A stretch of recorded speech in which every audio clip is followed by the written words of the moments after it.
Think about the heaviest thing you can possibly imagine. Not the weight of a mountain or the heavy, crushing pressure of a deep-sea storm, but the profound biological density of a living, breathing creature that shouldn't, by any modern rule of physics, have actually existed. Today, we're tracking a ghost. We're unpacking a paradigm-shattering discovery in natural history that is literally rewriting the rulebooks. Okay, let's dive into this. For over a century, we told ourselves a very comforting story about the natural world. We firmly believed, without a shadow of a doubt, that the blue whale was the absolute ceiling of biological weight. It was this neat, tidy fact printed in basically every biology textbook around the world. We thought we fully understood the fundamental limits of how large life could possibly grow in the water. You know those magnificent natural history museums we've all visited? We built them around these old kings. We marveled at the sheer size of the blue whale and the undisputed apex predator, megalodon, just assuming we had reached the final page on the subject of marine enormity. But that story was completely dismantled just 8 months ago. A colossal Eocene ghost has emerged from the shadows, and it is forcing us to rethink and rewrite everything we thought we knew about ocean evolution. To really wrap our heads around this, we need to travel back in time. Imagine standing in the Ica Desert in southern Peru today. It's this monochrome landscape of rust and bone-white sand, jagged rocks shimmering in the heat haze. Honestly, it's one of the driest, most desolate places on our planet, a true cemetery of silence. But 39 million years ago, if you stood in that exact spot, you would be at the bottom of a shallow, warm, sunlit sea. And it was right out of this ancient, dried-up seabed in August 2023 that our new titan was found. And that brings us to what I like to call the desert crime scene. Peruvian paleontologist Mario Urbina spent years meticulously unearthing a set of remains from this ancient sand that completely defied belief. What he pulled from the rock was 13 massive vertebrae, 4 ribs, and a portion of a hip bone. This wasn't just another fossil hunt, it was a planetary cold case, and to solve it, scientists had to carefully read the record written in stone. Now, what's really interesting about this is the sheer biomechanical contradiction these bones presented. Normally, when we find whale bones, they're light, they're spongy. That's a brilliant evolutionary adaptation, right? It provides the necessary buoyancy for animals that need to dive deep and surface quickly to breathe. But the bones of this new creature, Perucetus, completely flipped the script on this typical adaptation. They were nothing like normal whale bones. I mean, they were literally like stone, compact, completely solid, and just unimaginably overwhelmingly heavy. It is a sheer physical anomaly pulled straight from a cemetery of silence, and it challenges absolutely everything we know about marine anatomy. Just to give you a sense of the scale here, a single individual vertebra from this creature weighed over 200 pounds. Think about that for a second.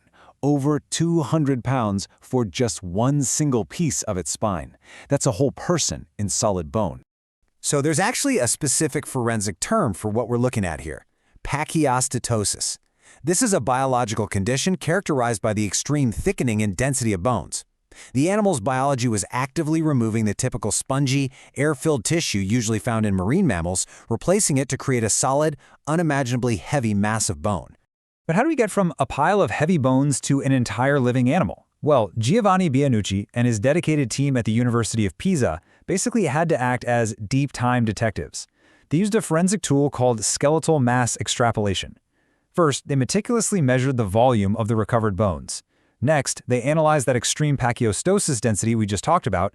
And finally, they applied some complex biomechanical modeling to extrapolate the total mass of the living animal. And this brilliantly illustrates the result of those calculations. It's a jaw-dropping figure that quite literally stopped the scientific world cold. Perucetus colossus weighed an estimated 340 tons. 340 tons! It completely dwarfs the heaviest dinosaurs that ever shook the earth, and it makes the mighty blue whale look kind of modest in comparison. At 340 tons, Perucetus colossus was nearly double the weight of a blue whale. It was heavier than any dinosaur that ever walked on 4 legs. It didn't just push the accepted biological limit of mass, it completely shattered it. It is now the heaviest animal ever confirmed by physical evidence in the history of our entire planet. But honestly, that raises an immediate, glaring question. Biomechanically speaking, how in the world did a 340-ton monster actually survive? How does a creature of that unimaginable, stone-like density function as a living, breathing animal moving around in the ocean? Well, it turns out Perucetus was less like a sleek modern whale and a lot more like a living submarine. Its anatomy suggests this bloated, barrel-shaped titan with a body plan closer to a massive manatee or a dugong.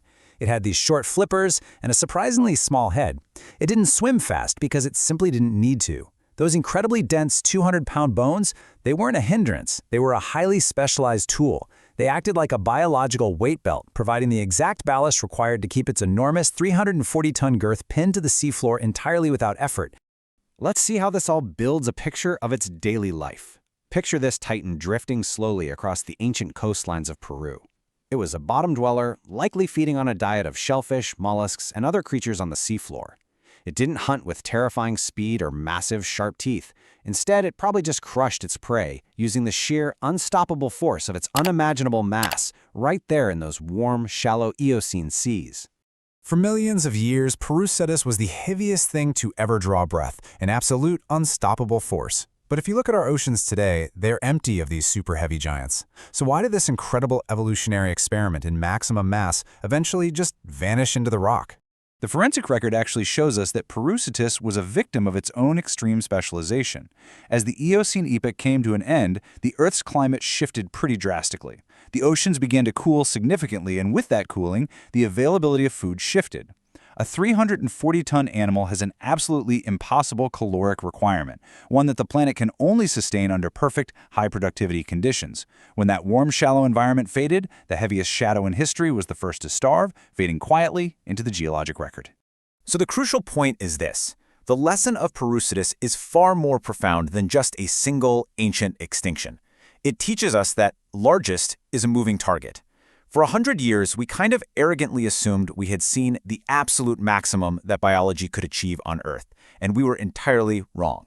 The true limits of biology, they are still completely unknown to us.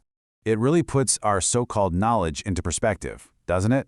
We have explored less than 5% of our deep sea. The other 95% remains this vast, undocumented vault of secrets. Even right now, fragmentary fossils found around the world hint at creatures potentially even larger, just hiding out there in the deep history of our oceans. Perucetus ruled the shallows as an unstoppable titan for millions of years, yet until just 8 months ago, it was nothing more than an unknown weight buried in the sand. It's a pretty humbling reminder. Dominance is an illusion. Permanence is a fantasy. We are simply the current, brief observers, holding the throne for a short interlude in a deep-time narrative that has produced giants that absolutely dwarf our imagination. You know, we live on a planet that just never stops surprising us. So I leave you with this to ponder. If a 340-ton ghost can hide in the Peruvian desert for 39 million years, what else currently hides in the 95% of our unexplored deep sea? Thank you so much for joining me for this explainer. If you found peace in the rhythm of our planet's surprising history today, please share this with a fellow focused learner. Until next time. If you enjoyed this journey through deep time, like, share, and subscribe, and join us